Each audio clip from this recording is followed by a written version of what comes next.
জান, কি করছো? জ্বালা খেতে পানি দিচ্ছ? তুমি পানি দিতে পারবে? তুমি এত কষ্ট করছো কেন? আমার বাবা গরিব।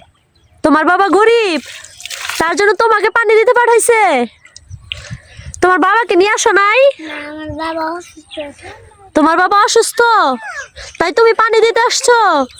এই জ্বালাগুলি কে বুনেছে? হ্যাঁ, আমি তুমি বুনেছো? না, কি করে আমার নানা। তোমার নানা বুনেছে? তোমার তোমার নানাকে নিয়ে আসো এখানে জ্বালা খেতে পানি দিতে। নানা তো এমনি বুনেছে। নানা তো এখন বাড়িতে গেছে কা মাঠে পারে গেছে। নানা মাঠে গেছে, তোমাকে পানি দিতে বলে গেছে? আচ্ছা, তো কিভাবে পানি দাও দেখি? এই যা, দেখো কিভাবে জ্বালা খেতে পানি দিচ্ছে। একে ঘুরিয়ে নিয়ে আসো। কালকে তো আমরা এরোপ্লেন পেয়েছি, এখন আর কিছু পেলাম না। ও, জ্বালা খেতে পানি দিতে সে এরোপ্লেন পেয়েছো? আচ্ছা, তো ঠিক আছে, তো জ্বালা খেতে এবার পানি দাও।